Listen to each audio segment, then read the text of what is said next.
saya diminta daftar oleh atasan saya juga kaget waktu saya disuruh daftar. Lah, Pak ngapain saya ke KPK Pak? Iya kan kita backgroundnya peneliti. Jadi nanti kerjanya sendiri juga meneliti. Meneliti apa saya bilang kan gitu kan. Kan beda apa yang saya teliti sekarang terkait dengan teknik komputer dan lain-lain, tiba-tiba saya meneliti apa di sana kan gitu. Meneliti orang apa ya. Oleh sebab itu, ya udah daftar aja, ya udah daftar.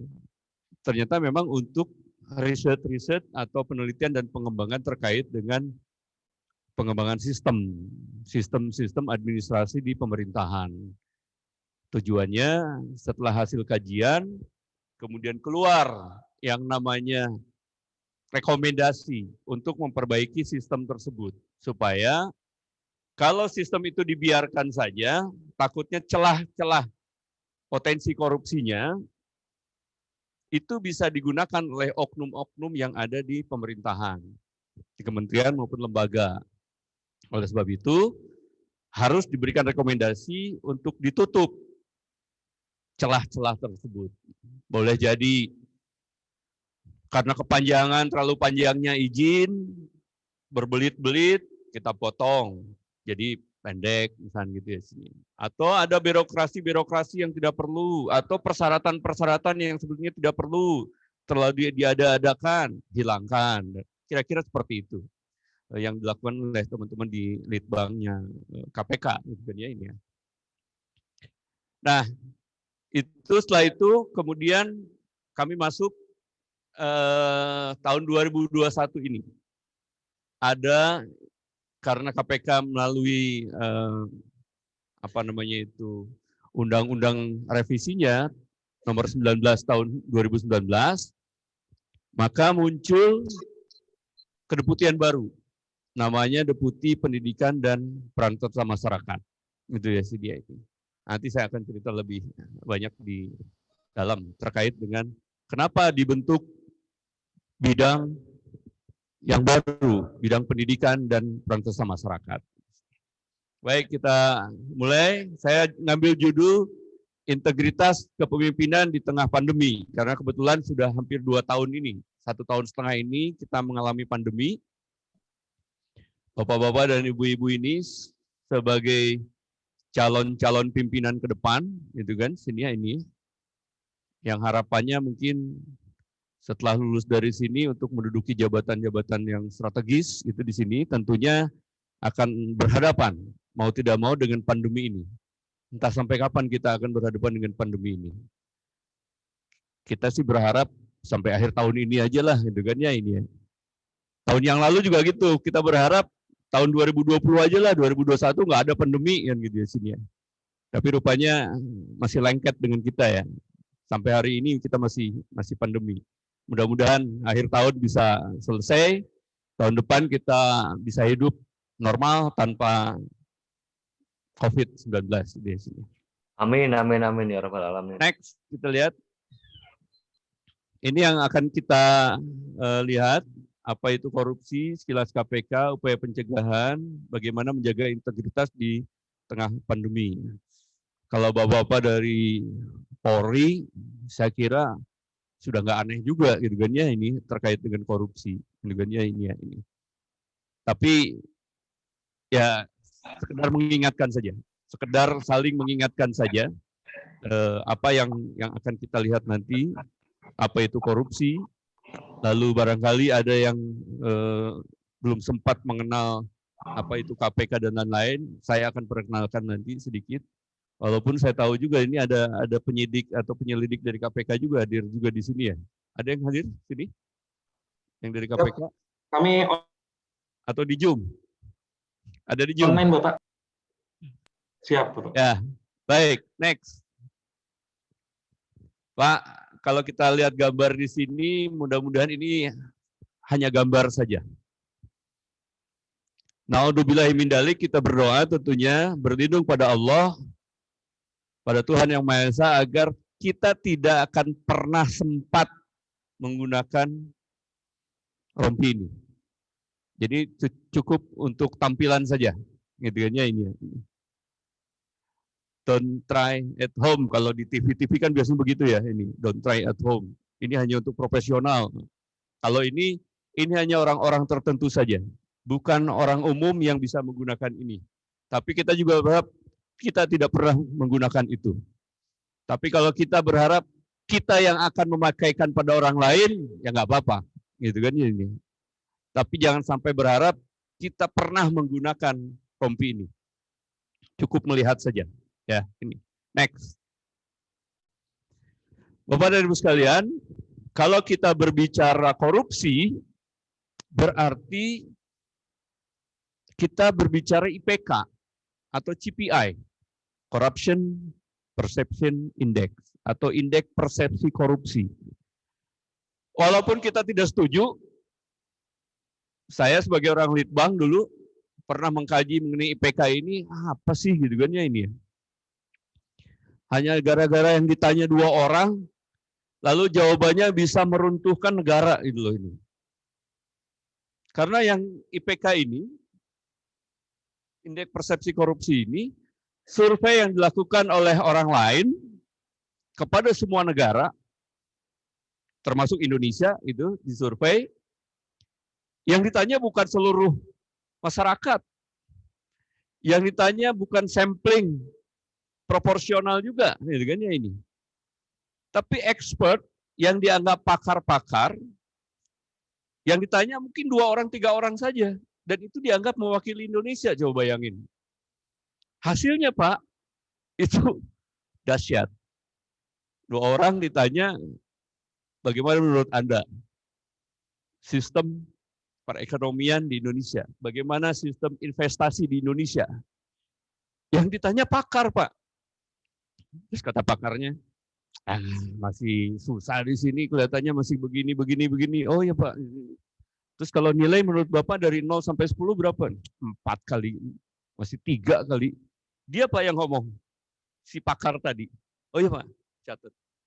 Keluar tuh nilainya itu. Akhirnya apa Pak? Nilai kita itu 37. Padahal tahun 37 itu tahun 2016 atau berapa gitu. Tiap tahun naik 2037, 38 pernah ya. 38, 40 tahun yang lalu kita masih 40, tahun 2020 turun 37. Sementara yang lain di atas 88. Tapi di antara kita juga Malaysia 51, Thailand 36, Filipina 34. Singapura aja sendiri yang 85, itu kan sini nilainya. Ini. Tapi ASEAN juga masih di bawah, gitu kan ya, bawah 50, bawah 40 bahasa. Hanya Malaysia aja di sini. Next. Kita pernah ya, 32, 33, 34, 36, 37, 38, 40, turun 37 sekarang. Kok bisa turun ya? Gitu kan. Padahal kita trennya itu naik, bagus juga nih ini. Turun ya. Next. Ini Pak. Jadi yang menilai itu ada 9 surveyor, memotret Indonesia ini ada 9 surveyor. Ada PRAS, ada IMD, ada Global Insight, ada World Economic Forum, Belsman, Economic Intelligence, Persi, Paritas Demokrasi, World Just Project, gitu di sini. Mereka motret dari masing kacamata mereka, gitu di sini. Misalkan saja ini World Just Project, itu di Belanda intinya, kumpulnya. Mereka memotret semua negara bagaimana pelaksanaan hukum di Indonesia, di negara Indonesia. Khususnya yang terkait dengan tindak pidana korupsi. Yang ditanya pasti pakar tadi. Menurut Anda KPK kerjanya seperti apa? Menurut Anda Polri dalam menangani tindak pidana korupsi seperti apa? Menurut Anda kejaksaan kita ini menangani tindak pidana korupsi seperti apa? Dulu Pak, nilai kita 21 nih. Tahun 2019 itu 2001. Saya ditugaskan oleh pimpinan waktu itu, coba Pak Wawan sebagai Direktur Litbang, cek apa sih yang harus kita lakukan gitu kan. Sampai saya pernah menugaskan Pak, anggota saya untuk ke Belanda, untuk diskusi sama WJP ini, apa sih yang dinilai? Siapa yang dinilai? Bagaimana supaya naik nilainya? Saya tugaskan orang, 2 orang tuh ke Belanda untuk belajar ini. Oh, ternyata begini ini. Oh, kita harus lebih transparan dan seterusnya. Kita belajar. Kemudian tahun 2019 sampai pertengahan 2020 itu saya melakukan kerjasama, baik kehakiman lewat MA. Alhamdulillah kita supaya lebih transparan, Pak. Supaya bagaimana hakim-hakim ini menangani perkara-perkara khususnya tindak pidana korupsi ini seperti apa transparansinya. Kita lakukan kajian.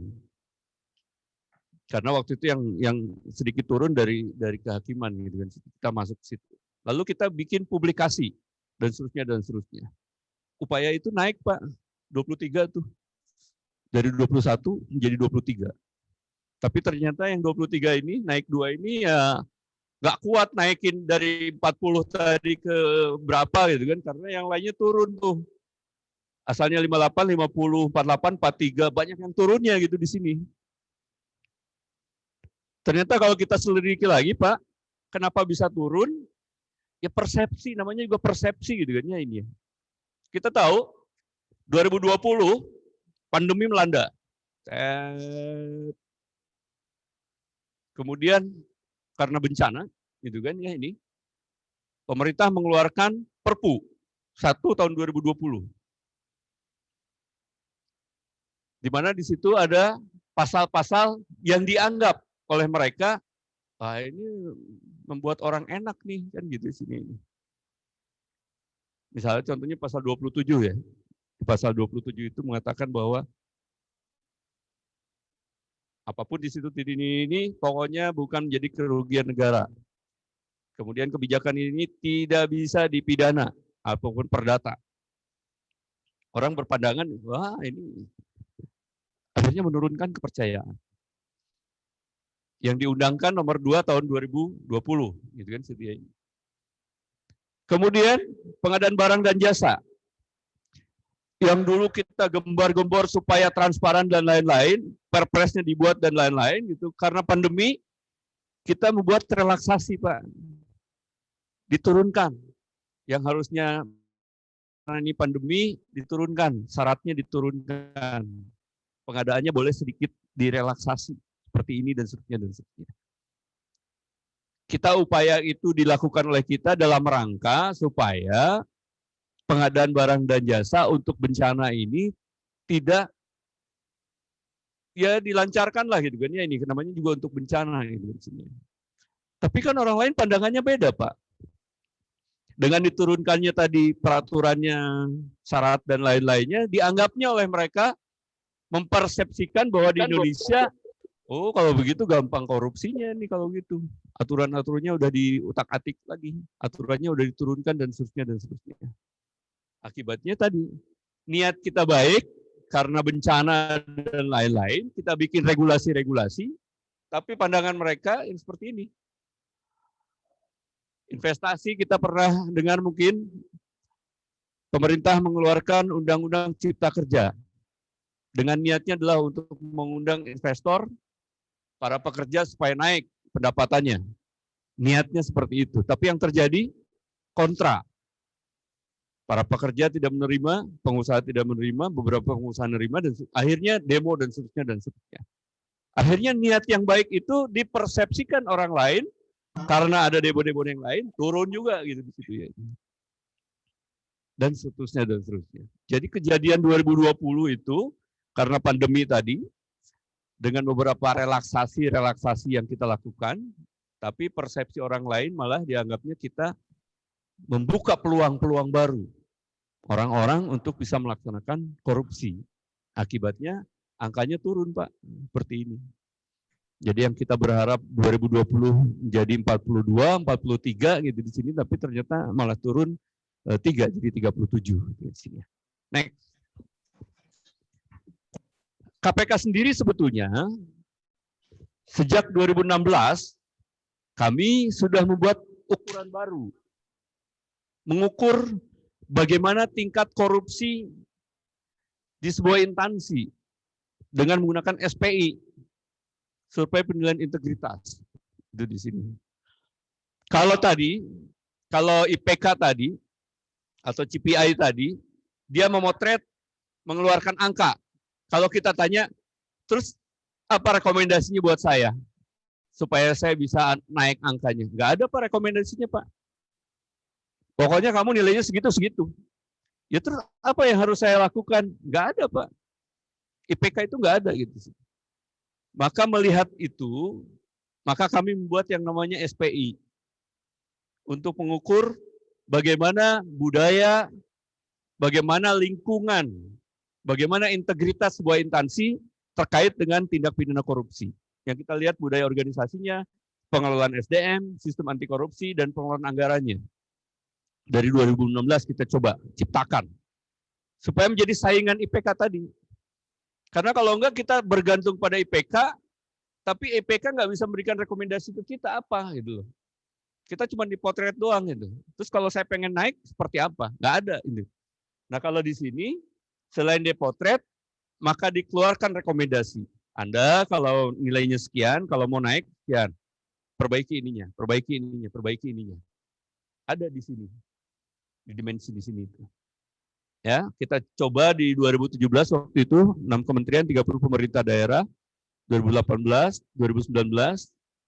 Ini 27 kementerian dan 100 pemerintah daerah. Tahun ini juga akan dilakukan hal yang sama ke 84 kementerian dan 542 pemerintah daerah. Dipotret, mereka dipotret dan hasilnya dikeluarkan. Rekomendasinya apa? Supaya bisa memperbaiki diri, dengan sini. Ini yang kemudian SPI ini. Ini nilainya nih. 66 68, 76, terakhir 2019 76. 2020 saya belum dapat. Next. Kenapa korupsi ini harus kita pahami, perhatikan, dan dihindari? Karena memang dampaknya sangat tinggi gitu kan ya. Bukan hanya kepada pribadi kita sendiri yang melakukan korupsi, pada keluarga kita yang terkena dampaknya, pada masyarakat sekitar kita, tapi jauh dari itu Pak dampaknya. Bangsa dan negara bahkan gitu kan setia ini. Kemajuan budaya bahkan gitu kan setia ini. Kalau kita lihat di sini, ini yang dikeluarkan oleh ANKEK gitu kan setia ini. Pasar, harga, persaingan usaha yang tidak sehat, hukum juga bisa runtuh. Ini dari beberapa kasus-kasus gitu kan ya ini. Kira-kira seperti ini. Yang bisa menjadikan korupsi menjadi kejahatan yang extraordinary. Kejahatan yang sangat luar biasa. Tidak bisa dianggap remeh. Karena memang dampaknya demikian jahatnya. Itu kan setia ini. Padahal kita juga tahu bahwa tahun 2019 itu kami juga pernah melakukan kajian Pak. Terkait dengan valuasi dari nilai korupsi. Jadi kalau orang korupsi jembatan gitu, misalkan buat jembatan 100 juta, lalu dikorupsi 50 juta, berarti tinggal 50 juta, lalu 50 jutanya dibuat jembatan. Dulu harapannya, dengan proyek yang dibuat 100 juta itu, jadi jembatan yang menghubungkan antar desa, maka itu bisa bertahan kurang lebih 10-20 tahun lah jembatan itu. Tapi karena dikorupsi, baru 3 tahun sudah ambrol. Kita bisa menghitung Pak di situ Pak. Karena ambrolnya jembatan itu, valuasi market atau non-market bisa kita hitung. Misalkan, berapa jumlah masyarakat yang di desa di sini yang sakit gara-gara jembatannya ambrol. Kita bisa hitung Pak, berapa orang yang sakit, berapa lama sakitnya gitu kan ya ini. Kalau dirupiahkan juga bisa dirupiahkan gitu kan setia ini. Lalu berapa banyak masyarakat yang miskin karena ambrol tadi. Karena apa? Dengan jembatannya ambrol, dia nggak bisa berdagang ke desa sebelahnya. Dia tidak bisa mengantarkan barang-barang ke desa sebelahnya. Berapa banyak masyarakat atau anak-anak yang tidak bisa sekolah gara-gara jembatan ambrol itu. Bisa dihitung juga sebetulnya itu. Jadi walaupun di korupnya hanya 50 juta, sebetulnya kerugian bagi negara, masyarakat, itu berpuluh-puluh kali lipat, bahkan beratus-ratus kali lipat. Itu bisa dihitung sebetulnya. Tahun 2019 kami sudah bikin formulasinya seperti itu. Bikin jalan tol, misalkan ya, bikin jalan tol, kita bisa hitung juga itu. Berapa valuasi gara-gara dibuat jalan tol? Kita hitung tuh, kita cari pakar kimianya, kita cari pakar lingkungan hidupnya dan seterusnya dan seterusnya. Kita bisa hitung tuh, sebelum ada jalan tol bagaimana oksigen yang ada di desa tersebut. Setelah ada jalan tol karena ada pengambilan tadi beberapa batang pohon yang diambil dan seterusnya, itu bisa kita hitung.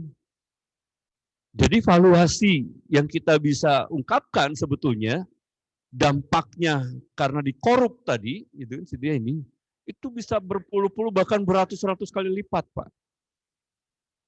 Cuman sayangnya memang hukum di kita belum sampai ke situ, gitu kan sini. Beberapa negara itu sudah mengimplementasikan itu.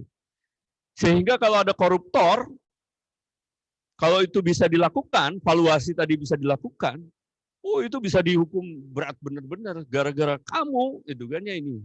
Berapa masyarakat yang sakit?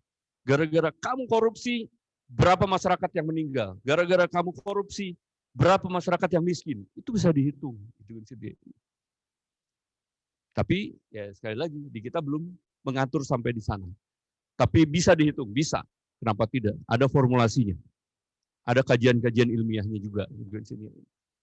Jadi sangat-sangat dampaknya sangat-sangat hebat. Hebatnya hebat negatif, tapi ini kan bukan positif. Next.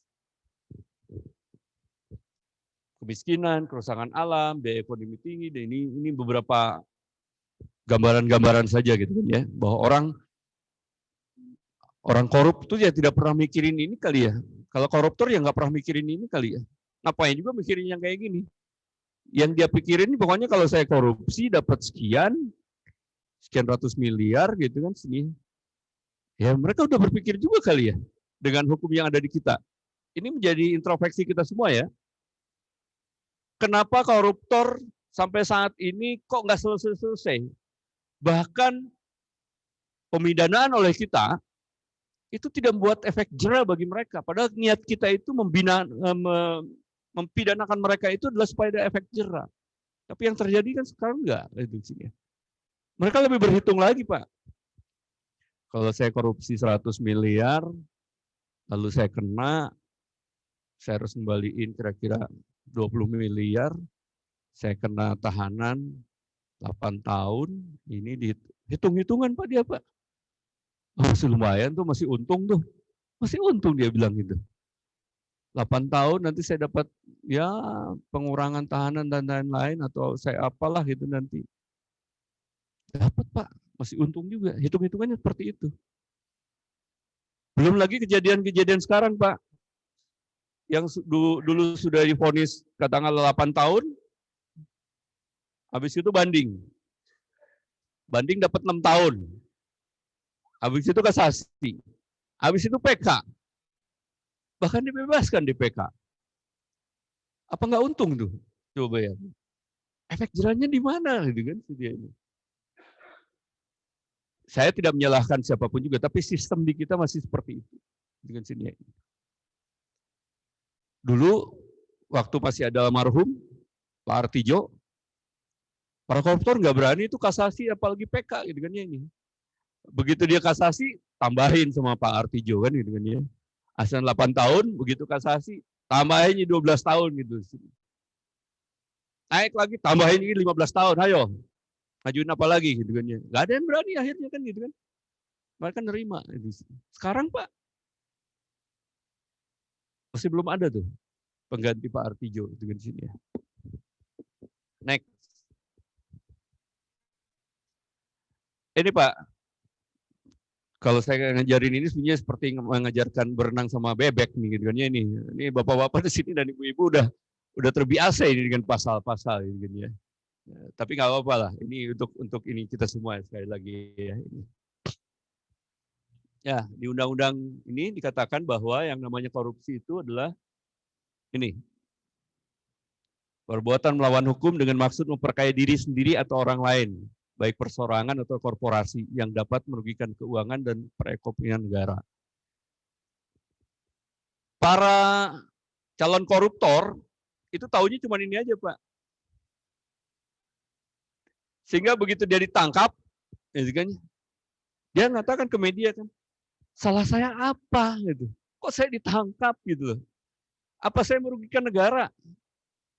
Duit negara mana yang saya korup? Gak ada. Sepeser pun tidak ada. Duit negara yang saya korup mana? Buktikan. Karena dia cuma ke sini, Pak. Next. Padahal kan kita tahu korupsi yang barusan itu cuma ada di sini aja, di kerugian negara di sini. Yang lainnya kan penggelapan dalam jabatan, perbuatan curang, gratifikasi, pemerasan, suap, kan belum tentu merugikan negara, belum tentu melibatkan keuangan negara gitu sih. APBN, APBD belum tentu. Orang kayak suap menyuap ya duitnya dari swasta gitu kan. Ya duit swasta duit masyarakat bukan duit negara gitu kan ini. Gratifikasi misalnya kayak gitu. Saya suka heran juga ya, karena mungkin mereka tidak tahu atau gimana ya. Termasuk guru besar saya, yang saya sangat hormati, kena juga gitu kan dia ini. Dengan pasal gratifikasi. Dia bilang, saya nggak tahu bahwa itu gratifikasi gitu kan. Dan saya lapor ke KPK, tapi sudah 3 bulan baru lapor gratifikasi. Ya udah lewat lah Pak. Kan waktunya cuma 30 hari gitu kan ya, melaporkan gratifikasi. Ini udah 3 bulan baru lapor bahwa saya dapat gratifikasi. Ya udah lewat. Ya kena pidana, gitu kan. Akhirnya di penjara juga. Guru besar Pak. Dosen saya, gitu kan ya ini. Karena ketidaktahuan atau ketidakmautawan, gitu kan si dia ini. Ya saya bilang sih, ya harusnya orang-orang di sekitarnya juga ngasih tahu gitu kan ya ini ya. Tapi kan namanya pejabat Pak, begitu disumpah, masa nggak denger atau nggak pada apa sih yang diomongin sama dia, masa nggak denger sama telinganya sendiri itu? Kan disumpah jabatan kayak gitu ya, begitu disumpah jabatan, walaupun mungkin dari PNS, mungkin dari CPNS sendiri gitu kan, pasti ada sumpah jabatan bahwa saya tidak akan menerima atau memberi sesuatu bentuk apapun juga, itu kan sudah ada di situ. Ini. Jadi kalau ada orang yang ditangkap, entah oleh KPK, oleh Polri, atau oleh Kejaksaan, mengatakan bahwa salah saya apa? Korupsi saya apa? Orang saya tidak merugikan negara kok. Uang APBN mana yang saya gunakan? Uang APBD mana yang saya gunakan? Ya mungkin nggak ada gitu. Karena pengertian dia yang namanya korupsi itu adalah ngambil uang negara tadi. Padahal di undang-undang kita ini korupsi itu bukan hanya kerugian negara saja, tapi ada di sini nih, yang lain-lainnya. Nah ini juga mungkin yang perlu kita sosialisasikan pada masyarakat yang lain, terutama para pejabat-pejabat nih di sini, bahwa ya korupsi itu bukan hanya merugikan negara itu. Gratifikasi pemerasan itu ya korupsi juga itu sini. Next. Ini Pak, hasil survei GCB Global Corruption Barometer di tahun 2020. Dan ini selaras juga dengan, coba next lagi. Survei dari BPS terkait dengan survei perilaku anti korupsi masyarakat. Sama Pak, yang satu yang melakukan surveinya orang luar, yang satu orang BPS yang melakukan. Apa yang kalau kita lihat di sini, 25% dikatakan di situ, 25% masyarakat hasil survei itu, 25% masyarakat memberi sesuatu di luar batasnya, kesesuaiannya itu kalau diminta.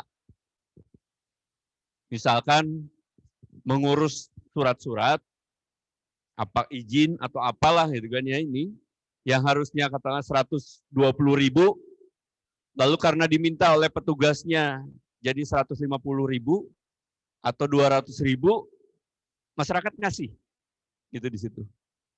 25%. Masyarakat ngasih, memberi uang lebih kalau diminta. Yang mengkhawatirkan apa, Pak? Yang mengkhawatirkan di atas 25% itu 73% sampai 75% mereka ngasih lebih tanpa diminta. Jadi yang diminta hanya 25%. Sisanya yang 75%-nya dia ngasih lebih tanpa diminta. Dengan pemikiran ya ucapan terima kasih lah, dia udah bantu saya gitu kan ya. Makanya saya kasih lebih tuh gitu kan ya ini. Atau ya namanya juga apalagi sekarang bulan puasa gitu kan ya, bulan Ramadan kita harus banyak beramal ya, kasih lebih aja lah nggak apa-apa gitu kan. Petugasnya gitu kan dan seterusnya dan seterusnya. Ikhlas gitu kan ya ini. Dengan berbagai cara. Ini mengkhawatirkan, Pak. Kalau masyarakat sudah terbiasa seperti itu di sini, sudah terbiasa bahkan 75%-nya tadi sudah terbiasa memberikan lebih, gitu kan, tip. Bahasa kita kadang-kadang tip atau apapun namanya gitu kan ya ini. Berarti masyarakat kita sudah permisif, Pak. Kalau kita cekokin ini dengan korupsi sini, anti korupsi di sini, itu korupsi, itu nggak boleh. Nanti gratifikasi. Nggak boleh ngasih hadiah, nggak boleh ngasih lebih sama petugas di sini. Nggak masuk, Pak, di sini. Apalagi bulan puasa sekarang kan gitu kan. Para ulama mengatakan, bulan puasa ini penuh barokah, penuh rahmat. Dilipat gandakan infak kita. Dilipat gandakan pemberian kita. Kan gitu di sini. Ya mereka akan dengan senang hati memberikan sesuatu. Padahal yang harusnya dipelajari adalah memberi sesuatu itu kan yang lebih baik di atas daripada di bawah, itu kan situ ya ini. Jadi memberi itu jauh lebih baik dibandingkan yang menerima. Tapi harus diperhatikan kita memberinya kepada siapa gitu loh intinya. Bukan berarti kita memberi sesuatu pada atasan kita, memberi itu di atas ke yang di bawah gitu. Kan yang di atas lebih baik daripada yang di bawah. Ini nih. Ngasih itu berarti ke bawah, bukan ngasih ke atas di sini. Kalau ngasih ke atas, ya nantinya gratifikasi gitu. Jadinya pemberian di luar semestinya. Kalau kita mau memberi yang ke bawah gitu di sini. Memberi pada fakir miskin itu di bawah kita, kasih gitu di sini. Nah orang kaya di atas kita, masa mau dikasih sama kita? Ngasih itu ke bawah gitu, bukan ke atas. Gitu. Tapi kalau hasil survei di sini, masyarakat itu ngasihnya ke atas gitu. Pada petugas gitu kan, pada petugas-petugas pemerintahan, perizinan atau apapun juga di sini, dia ngasihnya ke atas bukan ke bawah. Itu yang salah di sini. Kalau dia ngasihnya ke bawah ya bagus berarti kan. Berarti dia menderma gitu kan, namanya menderma ke bawah bukan ke atas gitu kan sini. Tapi yang terjadi adalah ini 73% pemberi tidak keberatan, Pak, gitu kan. Artinya rela ikhlas memberi sesuatu kan. Tapi ini sangat bertentangan nantinya gitu di sini. Next. Sehingga apa? Takutnya tadi, Pak, dikhawatirkan sebelumnya. Ini, Pak, kalau dia sudah terbiasa memberi lebih tadi, memberi lebih, yang harusnya bayarnya cuma 100, saya kasih lebih aja 150 lah gitu kan.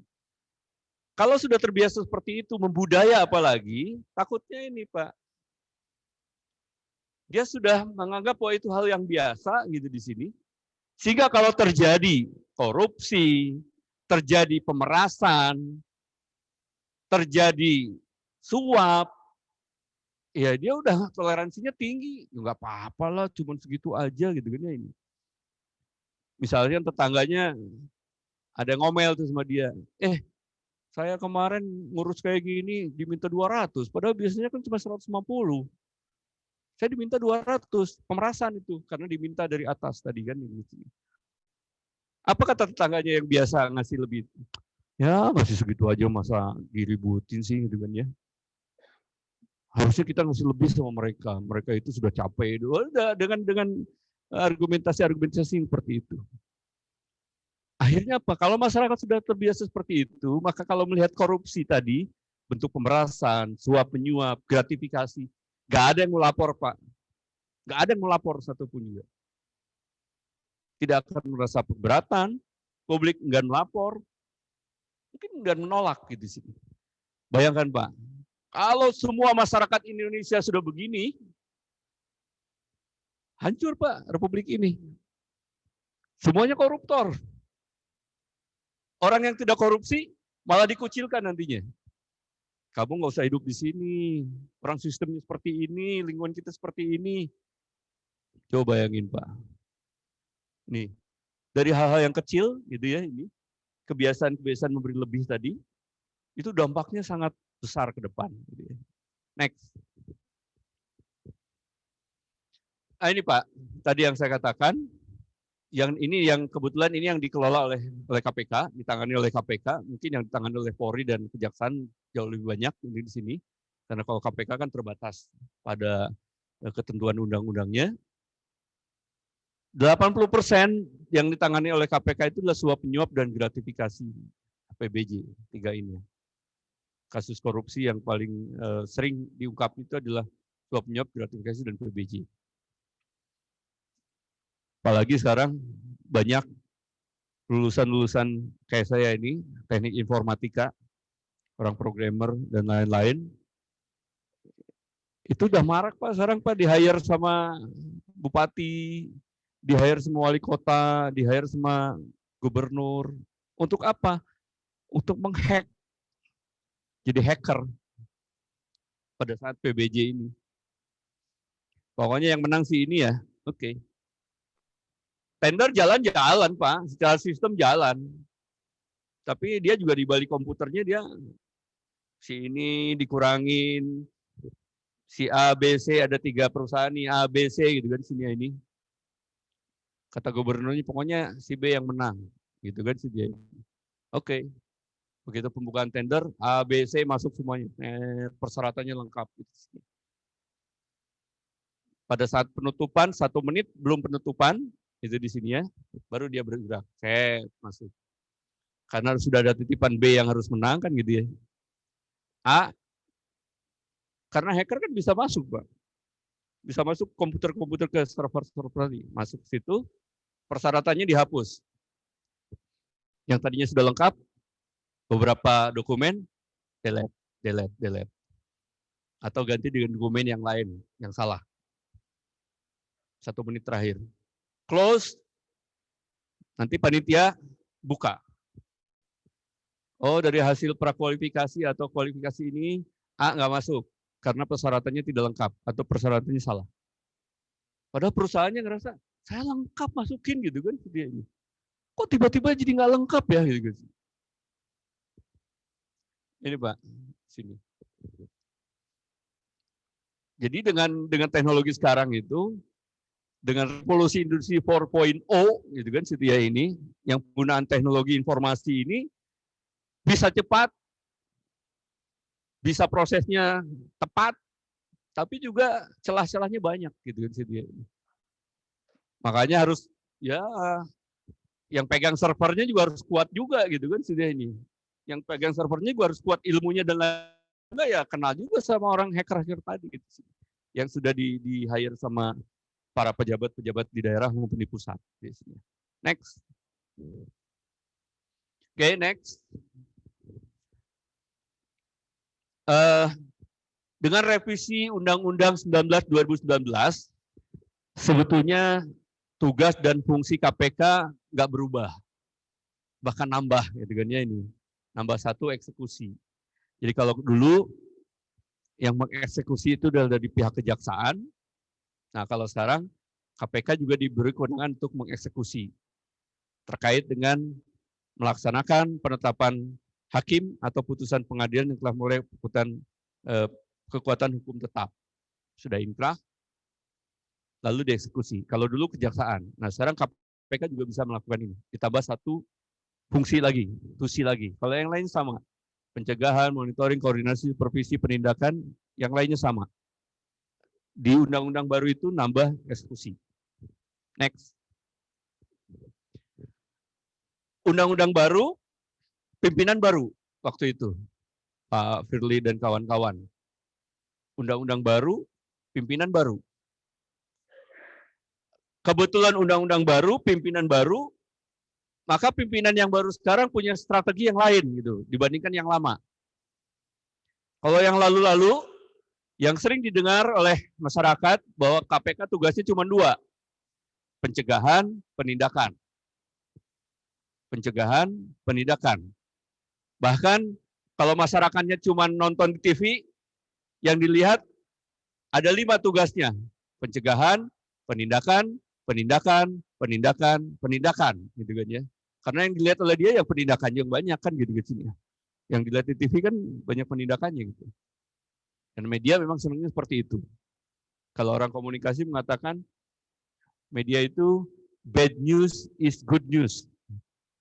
Good news is bad news. Berita baik di masyarakat bagi media itu berita buruk. Artinya nggak layak jual gitu loh. Tapi kebalikannya, bad news is good news. Berita jelek yang ada di masyarakat itu berita baik bagi dia karena layak jual gitu di sini.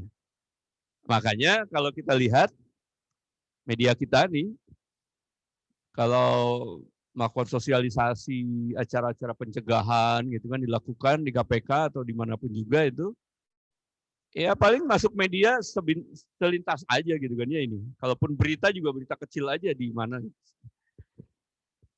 Tapi kalau ada satu orang public figure saja dipanggil untuk menjadi saksi saja di KPK, public figure dipanggil jadi saksi di KPK, oh itu 3 hari 3 malam itu digoreng sama media itu.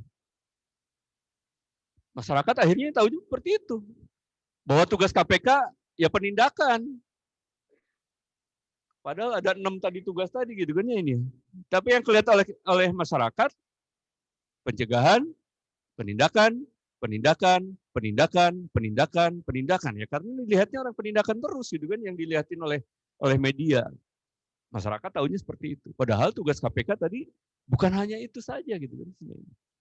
Oleh sebab itu, pimpinan yang baru sekarang mengangkat strategi yang baru yang menggunakan trisula istilahnya gitu kan ya ini. Pendidikan. Sekarang pendidikan dinaikin. Makanya ada deputi pendidikan, bidang pendidikan dan peran serta masyarakat. Deputi baru nih. Ini. Harapannya apa? Dengan kedeputian ini, kita melakukan sosialisasi, melakukan pendidikan anti korupsi. Lewat jalur formal, non formal, itu kan sini. Harapannya masyarakat jadi ngeh. Masyarakat jadi tahu apa itu korupsi, dampaknya seperti apa, sehingga nantinya terbangun nilai-nilai integritas di masing-masing orang. Kalau sudah demikian, maka dia tidak akan korupsi, tidak ingin korupsi. Ngapain saya korupsi? Itu kan ya ini. Karena sudah tertanam nilai-nilai integritas di dalam dirinya. Ini harapannya. Yang kedua adalah pencegahan tetap dilakukan. Kalau pendidikan tadi adalah ke arah individunya, kalau pencegahan itu ke sistemnya. Jadi ini individu, kalau ini ke sistem, perbaikan sistem. Yang ketiga, tetap dijalankan. Penindakan tetap dijalankan sebagai efek jerah tadi. Itu kan dia ini. Orang kalau sudah dikasih pendidikan, pemahaman tentang nilai-nilai anti korupsi, dari 1.000 orang mungkin ada 1-2 orang yang masih belum masuk lah gitu kan ya ini. Akhirnya dia nyari celah di sini. Sistem sebaik apapun juga,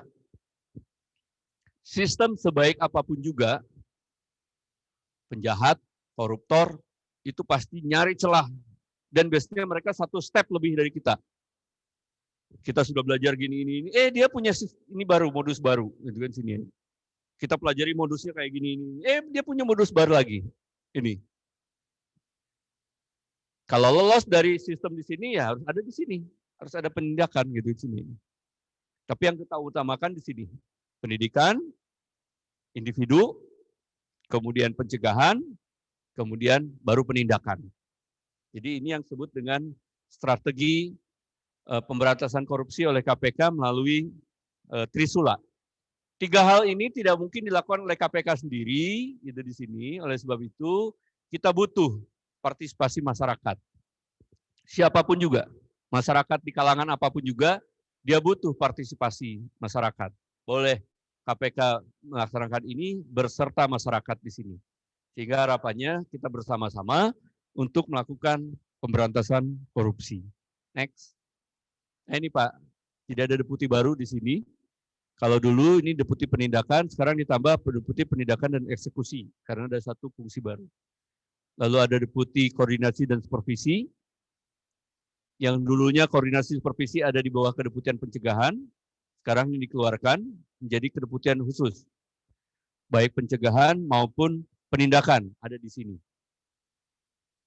Lalu pendidikan yang dulu di bawah pencegahan itu juga dikeluarkan gitu di sini. Menjadi kedeputian sendiri, deputi pendidikan dan peran serta masyarakat. Jadi deputi pencegahan itu dibuka jadi 3, pencegahan dan monitoring, deputi koordinasi supervisi, pendidikan dan peran serta masyarakat. Itu di sini. Kemudian di penindakan di sini yang dulunya ada korsup penindakan itu di sini, sekarang tidak ada korsup penindakannya masuk di sini. Nah, dia adanya deputi penindakan dan eksekusi di sini ini. Ini di bawah kan ada jejaring pendidikan, sosialisasi dan kampanye, diklat anti korupsi, lalu Direktorat Pembinaan dan Peran Serta Masyarakat. Itu sendiri. Ini ada 4 direktorat di bawah Kedeputian Pendidikan. Next. Nah ini Pak tadi Pak saya katakan, teman-teman di pencegahan itu ranahnya adalah perbaikan sistem. Keperbaikan sistem. Sehingga di situ ada monitoring sistem, ada direktorat monitoring, lalu ada pelaporan LHKPN, ada pelaporan gratifikasi. Ini ada direktorat baru nih, namanya Direktorat Anti Korupsi Badan Usaha. Gitu di sini ya. Untuk swasta, BUMN dan lain-lain ini ya di sini. Ini semuanya adalah targetnya sistem, perbaikan sistem. Sedangkan di pendidikan anti korupsi di sebelah kanan ini itu adalah targetnya individu. Kalau kita bicara di jejaring pendidikan anti korupsi, berarti kita masuk ke sekolah-sekolah lewat kurikulum-kurikulum gitu di sini. Bagaimana anak-anak sekolah supaya paham tentang nilai-nilai anti korupsi. Bagaimana guru-gurunya supaya paham tentang anti korupsi juga. Jangan sampai anak sekolahnya diajarin anti korupsi, tapi gurunya setiap semester berharap mendapatkan gratifikasi dari orang tua siswa, misalnya kayak gitu ya. Nah itu juga kita berikan istilahnya nilai-nilai anti korupsi tadi. Lihat sini ini. Lalu peran serta masyarakat, sosialisasi dan diklat. Next. Apa yang kita lakukan Pak? Next. Next. Nah ini Pak sebelumnya.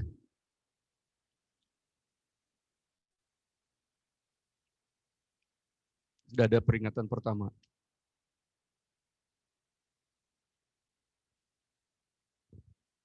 Oke. Anggaran yang digelontorkan oleh masyarakat oleh pemerintah Pak untuk menangani COVID-19 ini ada 695 triliun Pak. Bukan miliar lagi nih, triliun. Ini tahun 2020. Untuk ini, dan seterusnya. Next. Di daerah itu ada segini Pak. 67,8 triliun gitu kan sedia ini. Cukup besar juga gitu kan sedia ini. Ini digelontorkan untuk merelokasi anggaran untuk triliun untuk menangani COVID-19. Next. 2021 nggak kalah juga Pak. Tahun ini hampir 700 triliun Pak yang digelontorkan pemerintah untuk menangani COVID gitu di sini. Coba bayangin. Duitnya udah triliunan gitu di sini untuk menangani bencana. Tapi pelaksanaannya jor-joran, asal-asalan, maka sayang gitu. Kalau uang ini habis, gak karu-karuan, COVID-nya nggak selesai, duitnya habis, masyarakat tetap miskin, kekurangan uang, tidak sejahtera, dan seterusnya. Karena dikorup uangnya, nggak nyampe, nggak sesuai dengan keinginannya.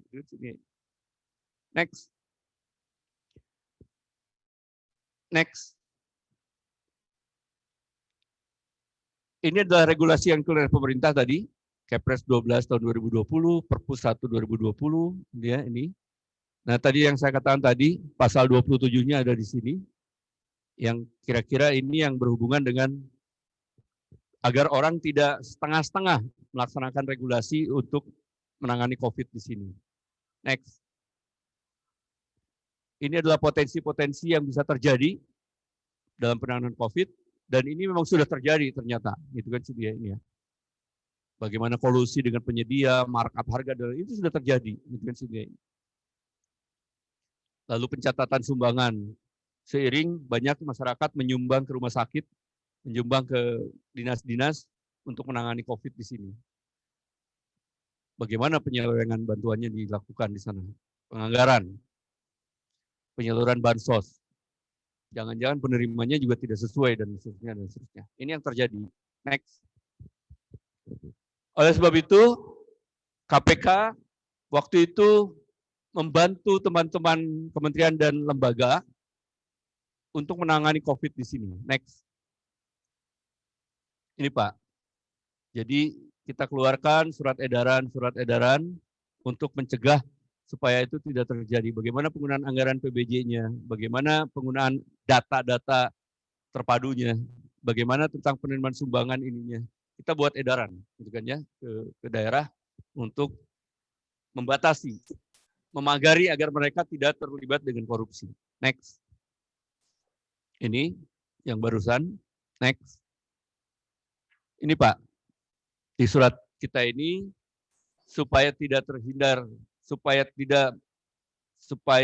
tidak terjerumus ke dalam tindak pidana korupsi, maka ini harus kita hindari. Ada persekongkolan, ada kickback, penyuapan, gratifikasi.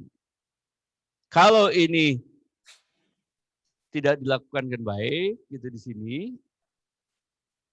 maka yang terjadi korup, gitu di sini. Kalau korup, ya pasti berhadapan dengan penegak hukum, kan gitu di sini. Pertanyaannya misalkan Pak, Menteri Sosial itu apa nggak diingatkan gitu kan dengan ini? Menteri Sosial itu berapa kali Pak ketemu dengan pimpinan? 4 atau 5 kali gitu, membahas masalah bansos dan lain-lain. Oh kita kasih tahu Pak, gini. Tapi mereka tetap aja melakukan ini. Apa mau didiamkan ya, pencegahan sudah dilakukan, sudah diingatkan. Tapi ternyata melakukan itu ya tetap aja nih. Tindak pidana korupsi ya masuk. Next. Nah, ini kajian-kajian dilakukan juga waktu itu terkait dengan COVID. Next. Ini contoh-contoh hasil kajian kita dalam rangka mencegah tindak pidana korupsi dalam penanganan COVID dan untuk peningkatan daya beli masyarakat, peningkatan ekonomi secara nasional. Next. Ini yang bisa kita selamatkan waktu itu. Next. Ini DTKS-nya tadi. Next. Ini jaga bansos yang kita buat juga. Next. Next, jaga tadi. Oke. Terakhir, next. Ini Pak, jadi yang perlu ditangani oleh kita semua sebetulnya adalah yang terjadi adalah masalah integritas. Kenapa? Teman-teman yang masuk ke KPK, ini saya cerita ke KPK aja gitu. Hampir semuanya orang-orang yang punya kedudukan yang cukup baik, gitu kan sini ya, ilmu yang cukup mumpuni, tapi pada saat integritasnya turun, korupsi jadi di sini. Jadi tidak ada jaminan siapapun juga untuk tidak korupsi. Gak ada jaminan. Orang itu sudah mendapatkan penghargaan anti korupsi, gak ada jaminan bahwa dia tidak akan korupsi. Siapa yang bisa menjamin? Diri kita sendiri, Pak, untuk menjaga integritas kita, gitu di sini. Jadi yang bisa menjamin supaya tidak melakukan korupsi itu ya diri kita sendiri, yang saling mengingatkan diri sendiri. Integritas itu kan seperti keimanan, gitu kan ya ini. Manakala keimanan itu kadang-kadang naik, kadang-kadang turun, naik, turun, kan gitu di sini. Supaya integritas kita baik, supaya keimanan kita tinggi, selain diri sendiri, jaga lingkungan kita juga supaya berintegritas. Aman tuh. Jadi pada saat kalau kita berada di lingkungan yang berintegritas, pada saat integritas kita turun, ingin melakukan sesuatu, tapi lingkungannya tidak mendukung, karena semuanya lingkungannya berintegritas. Nggak jadi lagi, gitu kan ya. Nggak jadi lagi. Tapi kalau lingkungannya tidak berintegritas, suatu saat integritas kita turun, pasti jadi melakukannya. Itu sini. Nih. Next. Paling tidak ini yang bisa kita lakukan ya. Disiplin, taat kode etik, kinerja, loyalitas, pelayanan publik tanpa korupsi. Ini yang kita lakukan untuk menjaga integritas kita tadi. Next. Ini juga hindari konflik kepentingan, gitu kan sini, supaya kita terbebas dari hal-hal yang sifatnya bisa menggoyahkan niat kita untuk menjaga integritas kita. Ini bentuk-bentuk konflik kepentingan yang bisa terjadi di antara kita. Next. Ini gratifikasi. Pokoknya kalau kita dapat sesuatu, apapun juga bentuknya, dalam waktu 30 hari, ya lapor. Apalagi kita tahu bahwa yang kita terima ini adalah pemberian dari orang-orang yang memang mereka tahu dengan jabatan kita. Nah udah lapor aja Pak. Atau kalau bisa tolak, gitu kan dia ini. Mau ditolak sih Pak, tapi udah ada di rumah barangnya. Ya laporkan, gitu kan dia. Kita punya waktu 30 hari. Dan kita tahu bahwa yang ngasih ini adalah memang dia tahu berkaitan dengan jabatan kita, ya tolak aja. Kalau tidak berhubungan dengan jabatan kita, bagaimana Pak? Bapak kita ngasih, saudara kita ngasih. Asal kita yakin bahwa itu nggak ada hubungannya dengan apa namanya itu dengan jabatan kita, ya terima aja gitu. Perlu dilaporkan nggak? Nah, masalahnya di situ ada yang perlu dilaporkan, ada yang tidak kan gitu di sini. Kalau yang terkait dengan jabatan kita, ya lapor. Kalau nggak ada jabatan kita, ya pemberian aja biasa, terima aja gitu. Kita mengadakan acara hitanan anak kita misalnya dia, lalu orang tua kita ngasih sumbangan 20 juta, terima nggak Pak? Ya kalau saya terima aja, kenapa enggak? Itu kan ya ini. Adik kita nyumbang Pak 10 juta, terima nggak? Terima aja gitu kan. Namanya juga nyumbang buat kita kan gitu kan. Tapi kita lihat dulu, kalau orang tua sendiri, walaupun orang tua sendiri nih, tapi kita curiga nih, bapak kita ini pengusaha yang nanti suatu saat pasti berhubungan dengan saya, dengannya ini ya siap-siap aja kalau kayak gitu. Yang mendingan tolak dengan baik, gimana caranya lah. Kalau memang sekali berkaitan dengan jabatan kita. Kalau nggak ada kaitannya ya, nggak usah dilaporkan juga, nggak apa-apa, terima aja gitu. Apalagi kondisi-kondisi sakit, dalam bencana, dan lain-lain misalnya. Next. Ini tadi. Kalau gratifikasinya ini hubungannya dengan jabatan kita, berarti nanti ujung-ujungnya ke suap, mendingan tolak. Gitu kan sini. Kalau nggak bisa ditolak, ya laporkan. Kalau gratifikasi dalam kedinasan, ya, seperti sekarang misalnya saya ke sini, ternyata saya di sini sudah disediakan transportasi, akomodasi, uang saku misalnya gitu kan ya ini. Misalkan ini. Boleh, terima. Tapi harus dilaporkan kan gitu di sini. Kalau udah ada perjanjian, gitu kan ya ini. Kan biasanya kita seperti itu juga kadang-kadang ya. Kalau misalnya kita ikut diklat nih. Ikut diklat, semua ditanggung oleh penyelenggara diklat. Itu gratifikasi. Tapi karena kedinasan dan sudah ada MOU-nya, PKS-nya, ya terima aja gitu kan. Bapak nginep di sini, bayar nggak? Oh nggak bayar Pak, sudah disediakan di sini. Itu kan gratifikasi. Tapi dalam keadaan dinas Pak saya, iya. Ya kalau sudah antara dua institusi sudah ada PKS-nya dan MOU dan seterusnya ya berarti kan sudah tahu. Yang tidak boleh itu double. Di sini dikasih, dari instansi asal juga dikasih juga, ya itu nggak boleh. Kalau itu harus ditolak di sini. Saya udah dapet Pak di sini. Misalnya nih, saya ke sini kasih tadi transport dari kantor, bawa mobil ke sini, supirnya sudah sediain. Pokoknya sudah disiapkan oleh kantor saya ke sini. Tiba-tiba panitia saya ngasih uang, Pak ini sebagai pengganti transport dari Jakarta ke sini. Nggak boleh saya nerima karena sudah dapat, gitu kan sini ini. Kalau ada perjanjian dengan panitia, Pak Wawan, semua transportasi, akomodasi selama di sini dijamin oleh panitia. Kantor saya nggak ngasih. Ya Pak Wawan kan udah dikasih dari sana, iya. Saya dapat dari panitia sini, dapat, oke saya lapor ke kantor, Pak, saya dapat uang dari sini, ini transportnya, ini akomodasinya, uang sakunya nih. Seperti itu kira-kira. Tapi kalau dapat dua-duanya jangan gitu kan. Kalau sekarang kayak saya udah dapat dari kantor, ya kalaupun dikasih di sini saya tolak karena sudah dapat dari kantor misalnya kayak gitu ya. Nih. Yang bukan gratifikasi seperti apa? Ya yang sifatnya umum gitu kan, diskon gitu kan, ini apa? Atau hari ini kalau misalnya seminar kayak gini, kalau bukan bulan puasa kan, ada minuman, dikasih minuman, kasih snack misalnya. Saya juga dapat snack misalnya, dapat minuman juga gitu. Semuanya sama ya? Ya makan aja gitu kan ya ini. Semuanya dapat hal yang sama. Tidak bergantung saya sebagai pembicara atau Bapak sebagai peserta, semuanya dapat hal yang sama. Ya udah, itu nggak usah dilaporkan, terima aja gitu kan sih. Next. Nah ini, kalau gratifikasi biasanya tidak berhubungan langsung.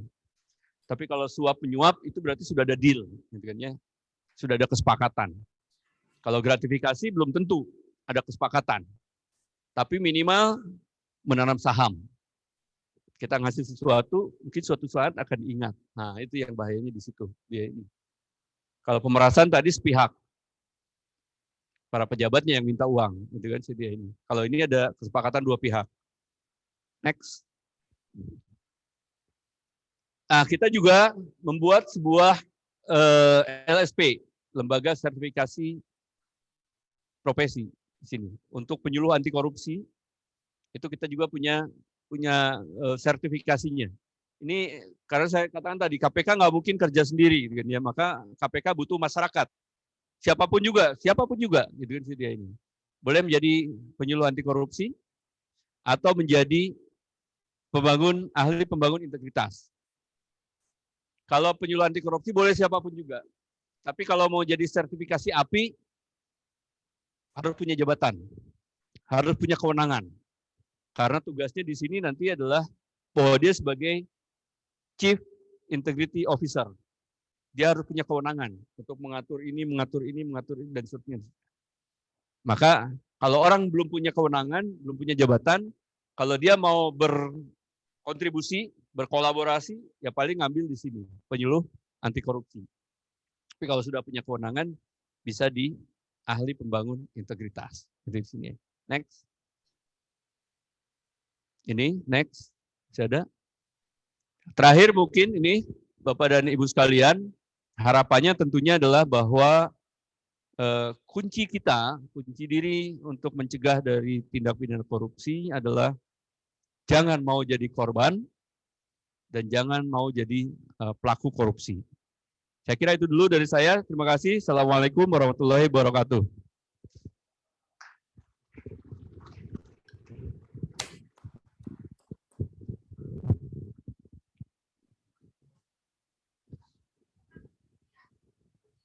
Untuk tanya jawab gimana nih Pak? Oh langsung aja. Monggo silakan Pak. Kalau ada yang mau ditanyakan, baik yang ada di ruangan ini maupun yang ada di Zoom, silakan.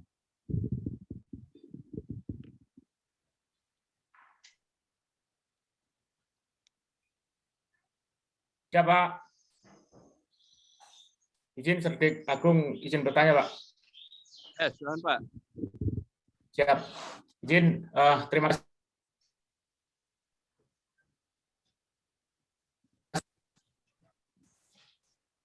Terima kasih atas waktu yang diberikan. Izin kami Serdik Agung Pujantoro, siswa dari perwakilan dari TNI, bertanya, Pak.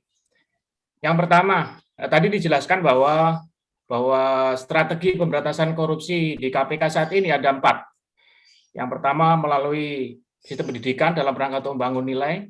Kemudian yang kedua melalui perbaikan sistem. Yang ketiga tentang hukum untuk memberikan efek jerah, dan yang keempat adalah partisipasi masyarakat. Tadi sudah dijelaskan baru 2 poin, yaitu membangun nilai melalui sistem pendidikan, baik melalui pendidikan formal maupun informal, maupun perbaikan sistem, sudah dijelaskan. Namun demikian untuk yang poin yang ketiga terkait dengan hukum, ini mungkin sedikit kami tanyakan, Pak, karena terus terang kami awam terkait dengan masalah KPK ini, terkait dengan masalah wacana hukuman mati yang akan diberikan kepada koruptor. Yang dulu pernah disampaikan oleh Ketua KPK bahwa hal ini merupakan bentuk kejahatan luar biasa dan melanggar pasal 2 Undang-Undang Nomor 31 Tahun 99. Mohon untuk diberikan penjelasan terkait dengan hal tersebut, apakah sejauh mana perkembangannya untuk masalah hukuman mati ini. Kemudian pertanyaan saya kedua, dengan adanya strategi yang dibuat saat ini, ada 4 item ini, kalau menurut pandangan Bapak, apakah sudah efektif atau belum untuk mencegah ataupun paling tidak mengurangi lah daripada korupsi yang ada di Indonesia ini? Mungkin ada saran masukan dari Bapak yang lebih efektif untuk bisa memberantas. Demikian, terima kasih, Pak.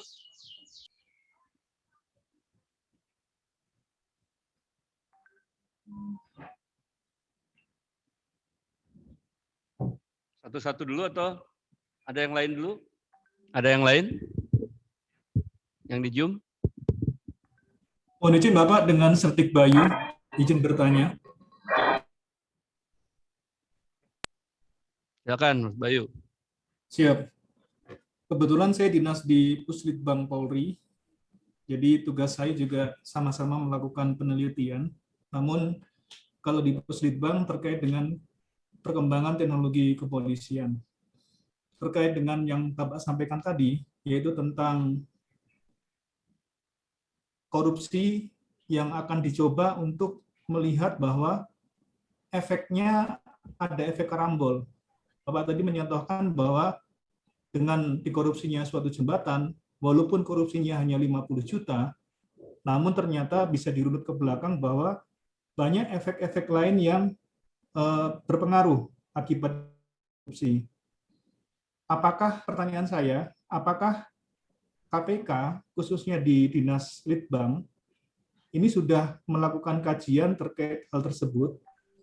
Karena pada saat saya mengikuti pendidikan di PTIK tahun lalu, di PTIK dikenalkan ada suatu metode, yaitu Economic Analysis of Law, yang di dalamnya kita bisa menghitung bagaimana secara ekonomi ini memberi dampak terhadap penegakan hukum yang kita jalankan. Apabila Economic Analysis of Law ini bisa diterapkan oleh KPK, saya memiliki pemandangan ke depan bahwa koruptor nanti juga akan berpikir 1000 kali pada saat akan melakukan korupsi. Karena ternyata efek-efek karambol itu yang tidak pernah dia pikirkan, ternyata akan dibebankan kepada dia pada saat ternyata dia terbukti melakukan korupsi. Itu pertanyaan dari saya, Bapak, apakah Dinas Litbang KPK saat ini melakukan kajian-kajian tentang tersebut? Dan terima kasih atas materi hari ini yang sangat luar biasa. Terima kasih, Bapak. Terima kasih, Mas Bayu. Satu lagi mungkin, kalau ada. Izin Pak, Serdik Diari Pak. Silakan, Diari. Siap. Mohon izin Pak. Terima kasih atas waktunya. Yang pertama pertanyaan kami terkait profil KPK yang tadi Bapak paparkan. Belum ada penjelasan terkait pengawasan, baik itu pengawasan internal maupun eksternal terhadap KPK. Setahu saya di undang-undang yang baru sudah ada Dewas KPK. Terus yang kedua Pak, terkait integritas pencegahan maupun pemberantasan korupsi, yang kami lihat adanya memang kesenjangan antara take home pay maupun dana lidik sidik dari penyidik KPK dengan penyidik Polri. Apakah KPK pernah mengusulkan ke Kementerian Keuangan agar anggaran itu sama, sehingga baik pencegahan maupun pemberantasannya bisa sama-sama semakin kuat ke depannya? Terima kasih Pak. Baik, 3 dulu ya. Mudah-mudahan 3 ini sudah mewakili teman-teman yang lain. Yang pertama tadi Pak Agung ya, terkait dengan hukuman mati. Saya sih orang pencegahan ya, setahu saya nih, ini mudah-mudahan, tapi saya juga tidak akan melebihi batas saya. Sepengetahuan saya, di Undang-Undang KPK itu memang ada bahwa hukuman mati bisa diterapkan pada koruptor. Yang pertama adalah kalau dia korupsinya terkait dengan kebencanaan, gitu kan ya. Satu itu. Yang kedua adalah dia melakukan korupsinya berulang, kan gitu ya sini ya. Ini adalah korupsi yang keberapa kalinya gitu kan sini. Itu bisa, gitu kan ya sini. Cuman masalahnya apakah itu diterapkan atau tidak ya bergantung dari penuntutnya, ya pimpinan juga, mungkin kalau kami ya di pimpinannya juga, dengan penuntut umumnya di JPU-nya, ya, di KPK, ya. Walaupun di undang-undangnya ada, setahu saya ada, dan memang pernah diwacanakan juga waktu itu kan, bahwa kalau dia korupsi tentang kebencanaan, orang lagi bencana, dan dia korupsi, itu bisa kena pasal itu gitu di sini. Hanya saya tidak tahu apakah teman-teman KPK waktu kemarin pada saat ini tidak menggunakan itu, kenapa ya saya tidak tahu dengan situ. Mungkin ada pemikiran-pemikiran lain kan gitu di sini. Seperti hanya kan kadang-kadang media begini ya. Ini sepengetahuan saya aja ya. Media itu udah langsung media atau organisasi kemasyarakatan itu udah langsung kayak yang lebih tahu daripada kita sebagai penyidik misalnya gitu ya. Ini harusnya ini, harusnya ini. Mereka lebih pintar daripada teman-teman saya ya, kan gitu kan. Tapi begitu saya ngobrol dengan teman-teman penyidik, buktinya apa? Kita nggak boleh ngomong sembarangan, Pak Wawan. Semua itu harus ada bukti, gitu kan sini. Ya kalau halusinasi, kalau hanya persepsi, ya nggak bisa ditangkap, gitu kan ya. Nggak bisa diajukan, gitu di sini. Harus ada bukti dulu, Pak, bilang gitu.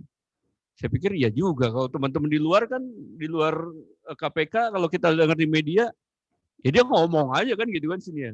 Oh, ini harusnya begini, ini kenapa didiamin aja? Mereka tahu nggak sih di dalamnya kayak apa gitu kan. Kalau saya ngobrol dengan teman-teman penyidik gitu kan ya, kalau kebetulan pas saya ada waktu gitu kan ngobrol, ya seperti itu kira-kira.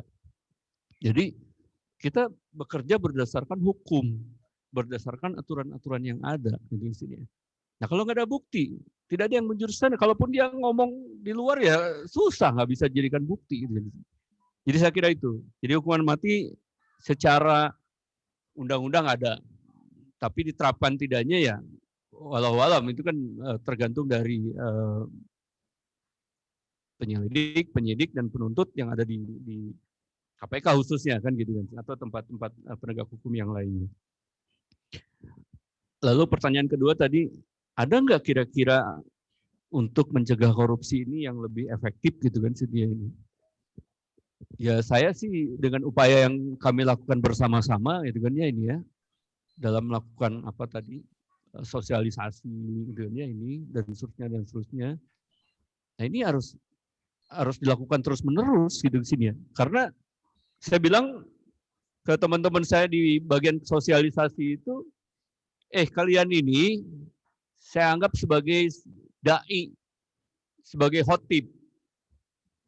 Pada saat khotib itu melaksanakan khutbah setiap Jumat tuh, dia diulang-ulang terus gitu kan ya khutbahnya itu. Lihat jamaahnya, ada yang dengar, ada yang tidur gitu kan ya ini. Ada yang mendengarkan lewat telinga kanan keluar telinga kiri. Tapi khotibnya tidak berhenti tuh, tiap Jumat ngomong aja terus gitu kan.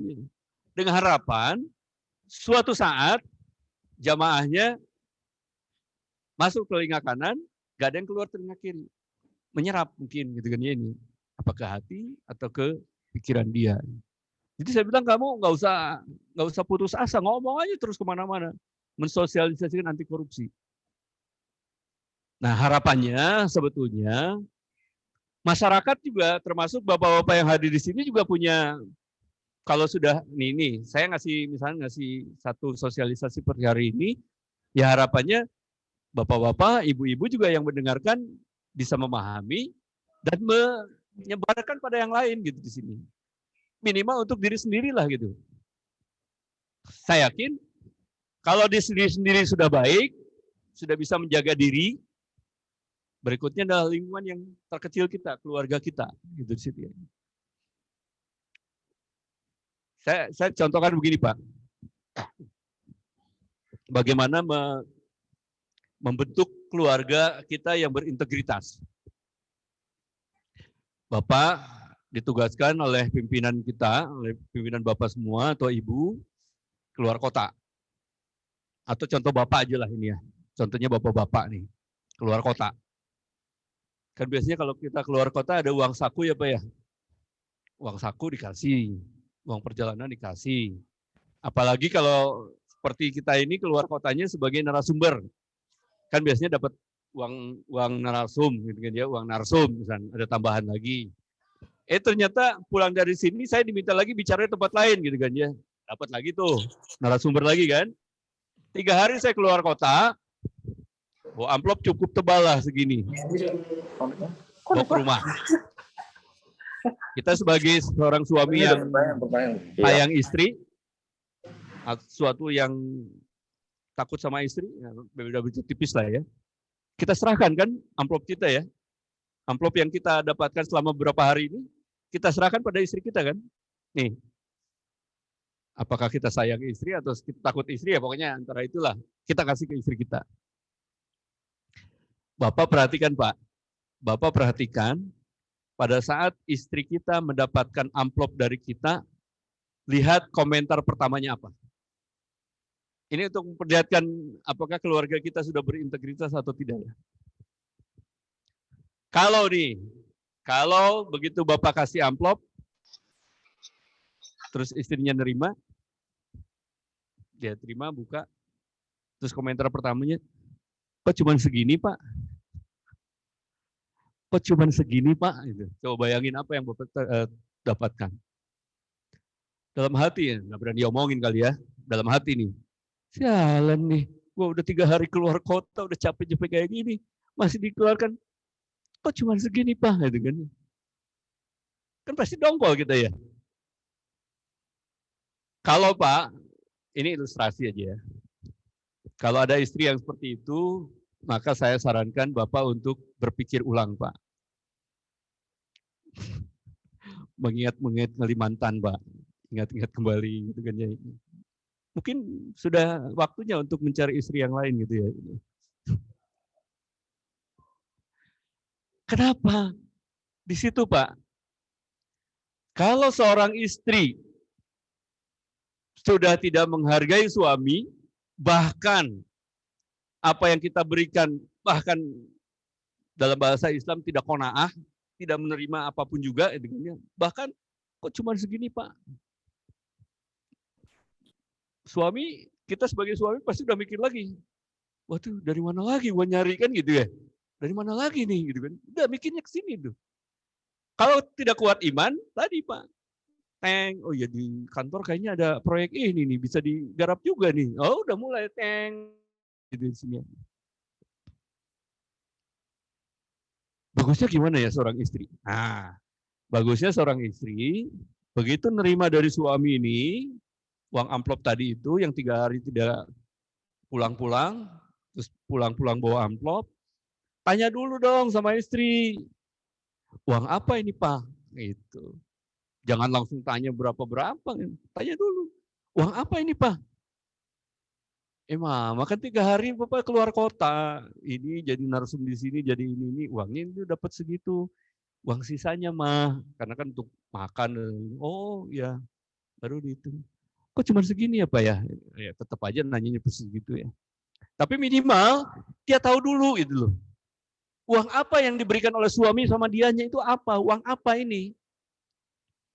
Karena kalau istri tidak pernah nanya pada suami uang yang diberikannya dari suami tadi, tidak pernah ditanya uang apa, bukan uangnya rutin ya Pak ya, bukan uang gaji. Kalau uang gaji sih nggak usah ditanyain udah.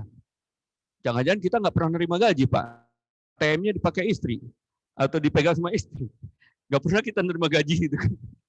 Karena transfer langsung ATM-nya dipegang sama istri. Mohon maaf nih ibu-ibunya. Contoh buat ibu bapak-bapak aja nih. Jadi harusnya seorang istri bertanya dulu. Ini uang apa tiba-tiba bapak pulang bawa duit gede kayak gini? Nah ini Pak. Baru kalau sudah kita jelaskan, jelas dari mana uangnya, halal haramnya jelas, maka istri boleh terserah gitu. Mananya berapa kayak terserah, tapi yang jelas juga ada di situ. Tapi kalau tidak pernah bertanya sekalipun uang yang kita berikan, bahkan sudah diberi lebih dari minggu yang lalu, tetap nanya juga cuma segini, minggu depannya ditambah lagi, masih tetap nanya seperti itu ya. Artinya di ruangan kita ini, di rumah kita ini, masing-masing sudah punya pikiran yang mengarah ke sana gitu. Istri tidak merasa cukup, suami juga ditekan untuk mendapatkan sesuatu yang lebih, padahal gaji bulanan udah ditransfer dan lain-lain. Itu Pak. Contoh misalnya gitu ya. Yang kedua, contoh yang kedua di rumah kita aja contohnya. Eksperimen Pak, karena saya orang peneliti kadang-kadang suka bikin eksperimen gitu kan. Kita bikin eksperimen Pak. Untuk melihat apakah keluarga kita berintegritas atau tidak gitu kan sedia ini. Tadi saya katakan, dari mana? Dari mulai diri sendiri, lingkungan yang terkecil kita siapa? Keluarga kita. Di rumah coba cek mana daerah yang memang sering dilewati oleh orang-orang di rumah.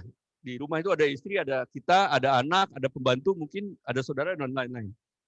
Kayaknya meja makan. Meja makan tuh hampir setiap orang pasti lewat situ. Oke. Bapak taruh duit 50.000 di situ. Di meja makan tadi. Terus, ya jangan diplototin terus, tinggalin Pak. Tapi perhatikan dari jauh aja gitu kan ya. Atau kalau misalnya tahu, biarin aja. Bapak kemana aja tinggalin. Pokoknya kita udah nyimpen duit 50.000 di situ.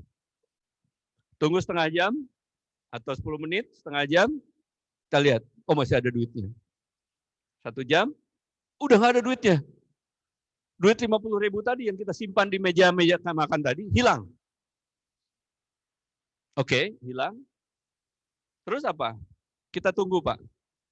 Kita tunggu menit-menit ke depan, ada nggak yang deklarasi? Ada yang mengumumkan nggak? Siapa yang pakai duit ini? Dipakai apa? Sisanya berapa?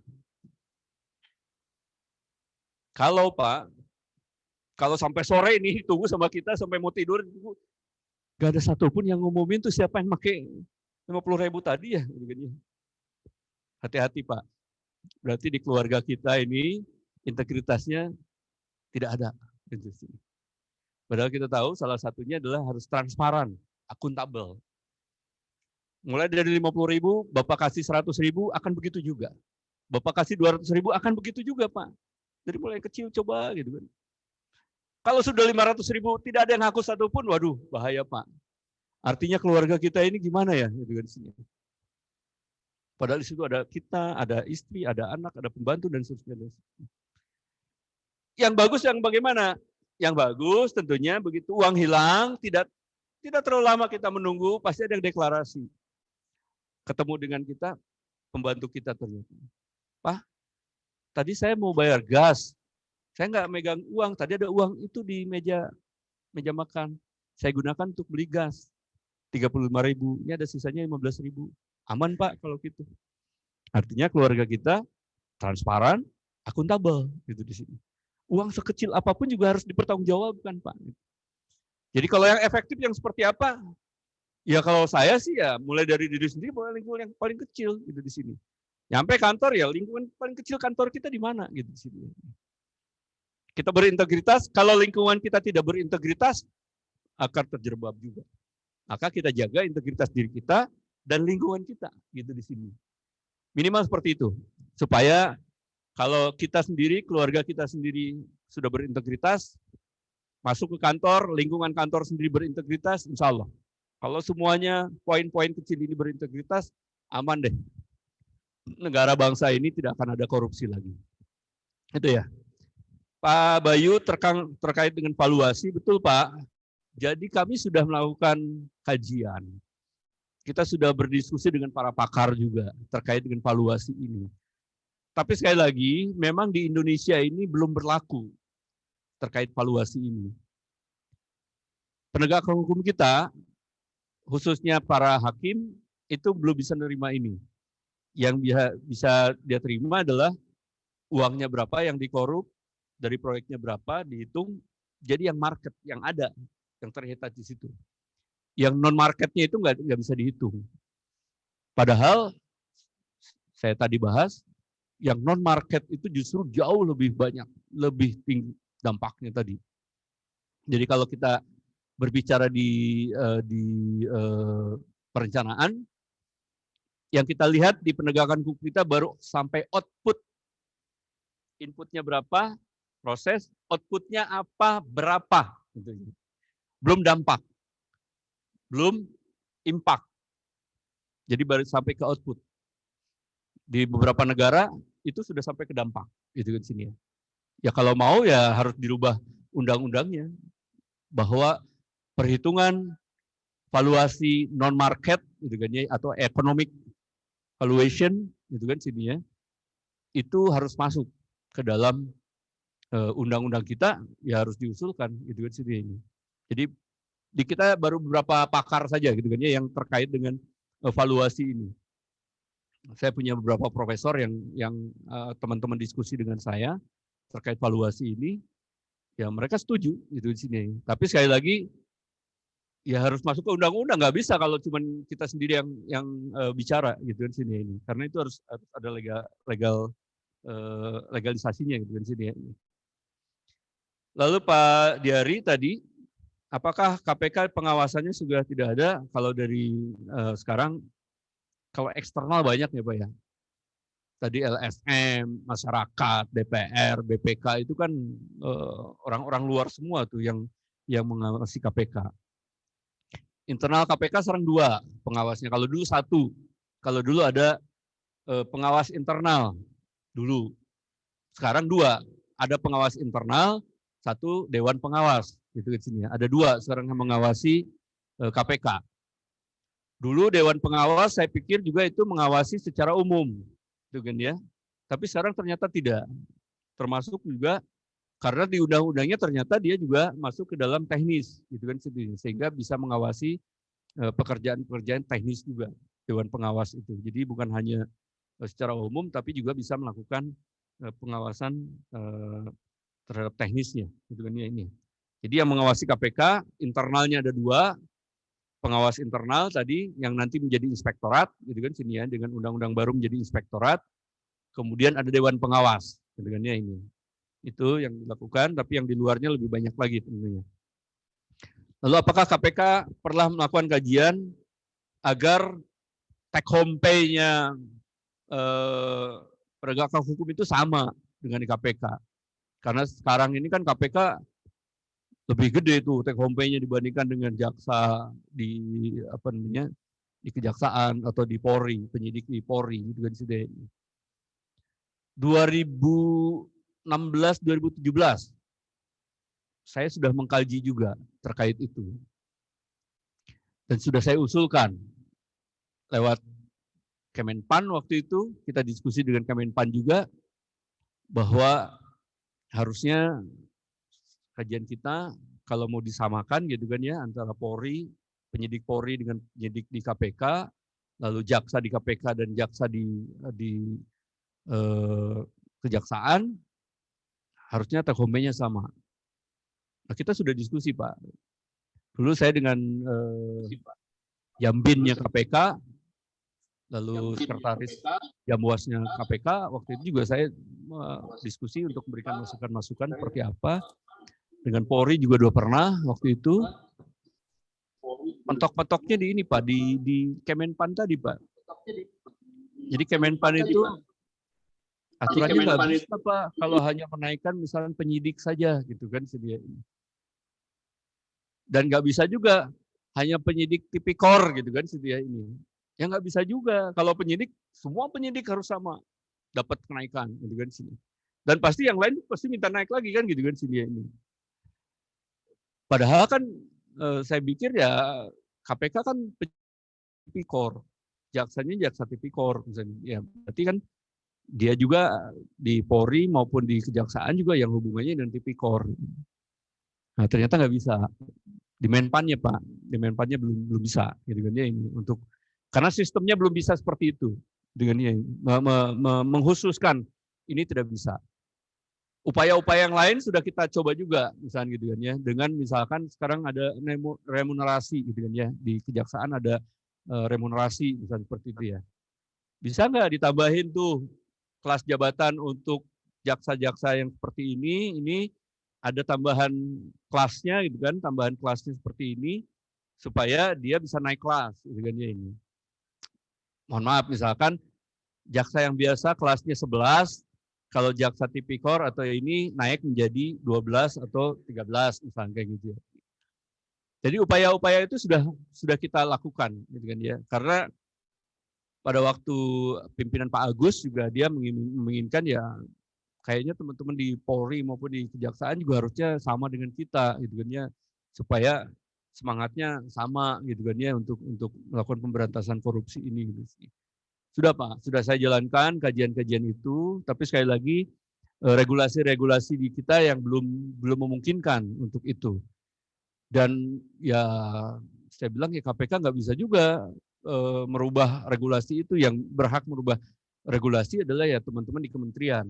Usulan sudah dibuat, surat sudah dibuat, itu kan sedia ini ke Kemenpan maupun ke Kemenq itu juga sudah dibuat, itu kan surat. Tapi ya sekali lagi eksekusinya ada di mereka. KPK sebatas mengusulkan, kemudian eksekusinya ada di mereka. Contoh misalnya Pak gini Pak, parpol. Kenapa parpol masih banyak yang korup? Kepala daerah masih banyak yang korup. Kita telusuri Pak, kita kaji waktu itu ya ini. Ternyata salah satunya adalah kebutuhan mereka pada saat melakukan pilkada itu sangat besar, puluhan miliar. Sementara LHKPN mereka, harta yang dimiliki mereka jauh dibandingkan dengan pengeluaran yang harus dilakukan. Akibatnya apa? Akibatnya dibantu oleh pihak ketiga, oleh para pengusaha-pengusaha untuk menutupi biaya-biaya itu. Apakah gratis? Tidak ada yang gratis, Pak. Tidak ada makanan siang yang gratis, tidak ada makan siang yang gratis. Artinya pengusaha juga berharap banyak kepada calon kepala daerah. Kami punya kajiannya di sini. Ya mereka mau nyaman dan keamanan mereka terjamin. PBJ mereka harus diikutsertakan. Perizinan harus dipermudah dan lain-lain gitu kan. Akibatnya ya kepala daerah terikat oleh para investor tadi kan gitu di sini. Lalu kita tanya, kenapa nggak dibantu sama partai? Partai kenapa tidak membantu kader-kader yang bagus ini menjadi kepala daerah, dibiayai oleh partai? Hasil kajian kita apa? Boro-boro biayai mereka, Pak. Partai itu untuk bayar operasional sehari-hari, ada yang partai yang nggak bisa bayar, Pak, buat listrik, buat nyewa kantor aja banyak yang nggak punya, Pak. Apa negara tidak bantu? Kita cek. Oh, negara bantu 108 rupiah per suara waktu itu. 108 rupiah per suara. Oke. Jadi apa tuh? Ya nggak jadi apa-apa orang 108 rupiah per suara. Oke, kita kaji Pak. Saya kebetulan kenal baik dengan LIPI, kita kerjasama dengan LIPI. Ayo kita bikin kajian mengenai dana parpol ini. Kita kajian. Kita keluarkan hasil kajiannya Pak. Harusnya dari sekian parpol yang kita kaji, harusnya negara membantu 100% untuk kebutuhan partai ini setahunnya, gitu kan ini ya. Per suara itu 16.000, bukan 108.000, bukan 108 rupiah, bukan ribu lagi. Bukan 108.000, bukan 108 rupiah. Harus 16.000 per suara. Baru partai ini bisa jalan, kaderisasinya benar, rekrutmennya benar, gitu kan ya ini. Lalu untuk pencalonan tadi bisa ini oleh partai gitu di sini. Kita ajukan. Tapi kata Menteri Keuangan, duitnya dari mana Pak Wawan? Duitnya dari mana? Oke Bu, 50% aja kalau begitu, 8.000, jangan 16.000, gitu kan. 8.000. Nggak ada juga, itu duitnya nggak ada. Terus kalau gitu gimana? Ya partai akan begini terus bilang kan. Ya bertahap aja deh kalau gitu. 1.000 Pak. 2 tahun yang lalu kasih 1.000 per suara. Tahun ini kita udah rapat-rapat lagi, katanya tahun 2022 akan dinaikkan jadi 4.000 atau 5.000 per suara untuk membantu partai politik tadi. Nah ini yang kita lakukan seperti itu, tapi eksekusinya kan bukan di KPK, eksekusinya tetap di teman-teman kementerian. KPK hanya mendorong, memberi saran, hasil kajian, memberikan rekomendasi, eksekusinya ya teman-teman kementerian gitu di sini ya. Kita juga nggak bisa maksa gitu kan ya. Kalau maksa ya susah juga gitu kan. Kepentingan KPK apa? Ya ada kepentingan, tapi kan mungkin pemerintah juga berpikir yang lain gitu kan. Ada pos-pos yang lain yang harus diprioritaskan. Kira-kira seperti itu ya. Jadi upaya-upaya yang dilakukan oleh KPK sudah dilakukan. Ini kebetulan saya pernah jadi direktur Litbang, jadi paham gitu dengan beberapa kajian-kajian terkait dengan itu, baik itu untuk dana parpol, baik untuk meningkatkan take home pay tadi Pak, take home pay untuk penyidik khususnya ya, atau penuntut di kejaksaan yang harusnya setara dengan KPK gitu kan, itu sudah kita upayakan. Tapi sekali lagi actionnya bukan di KPK tapi di pemerintah, dan sampai saat ini belum dilaksanakan actionnya. Ya kita berdoa aja, mudah-mudahan rekomendasi yang kita berikan itu bisa dilaksanakan dengan baik oleh pemerintah. Gitu kan, saya kira itu. Dan waktunya cukup ya Pak ya. Waktunya juga sudah terbatas. Ini sekali lagi terima kasih atas perhatiannya. Di akhir ceramah ini saya berikan satu pantun lah buat teman-teman gitu ya. Ini ya, biar ada oleh-olehnya gitu ya. Saya tadi apa ya? Ngomong apa di mobil itu, udah bikin kantun juga sebetulnya. Ramadan, nama bulannya kini. Rahmat dan maghfirah Allah kan kasih. Semoga para peserta SESPIM ini kembali ke rumah bisa memberikan anti korupsi pada keluarganya. Yang kedua, ke Jakarta naik pesawat, bawa koper penuh terisi. Tolong ingatkan rekan sejawat supaya tidak terlibat korupsi. Terima kasih. Assalamualaikum warahmatullahi wabarakatuh. Waalaikumsalam warahmatullahi wabarakatuh. Waalaikumsalam warahmatullahi wabarakatuh. Terima kasih. Terima kasih Bapak. Telah disampaikan. Terima kasih Bapak. Ini menjadi bekal baik bagi para sedik, khususnya dalam melaksanakan pendidikan maupun nanti dalam kehidupan sehari-hari maupun pelaksanaan tugas di lapangan. Kemudian tentunya Bapak juga akan kembali langsung ke Jakarta. Kami mendoakan semoga dalam perjalanan aman, lancar, dan selamat sampai tujuan. Demikian, terima kasih. Wabillahi taufiq wal hidayah. Wassalamualaikum warahmatullahi wabarakatuh. Waalaikumsalam warahmatullahi wabarakatuh. Waalaikumsalam warahmatullahi wabarakatuh. Waalaikumsalam warahmatullahi wabarakatuh. Waalaikumsalam warahmatullahi wabarakatuh.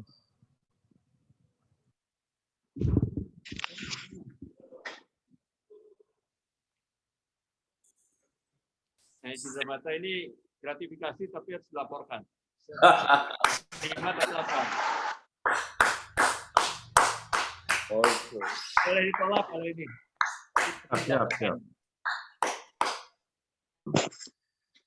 Saya kira juga. Terima kasih.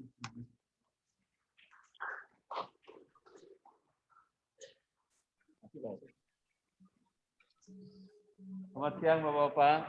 Selamat bertugas Pak. Terima kasih. Ya, terima kasih Pak. Hati di jalan. Terima kasih Bapak. Terima kasih Bapak. Hati-hati di jalan. Terima kasih Pak kita Pak. Terus suwun.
Katanya apa ya?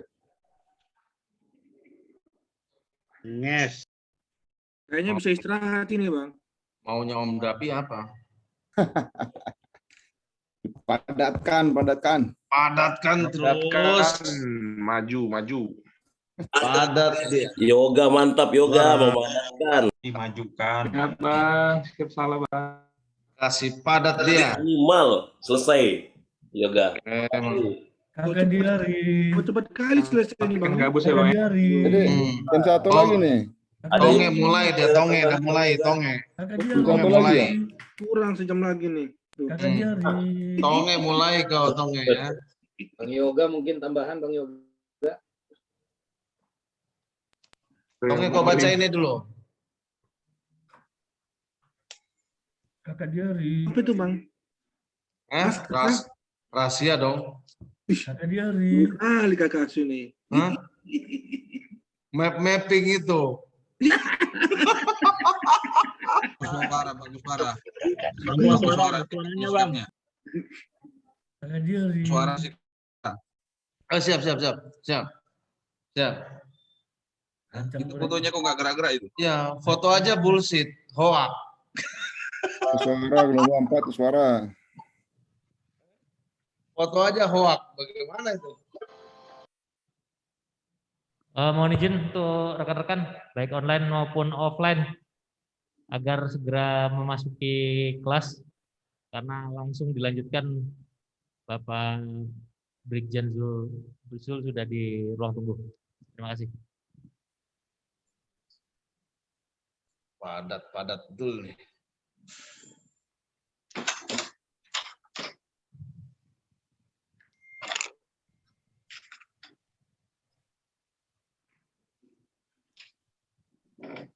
Pelajaran kemarin masih ada nggak, Bang Hari?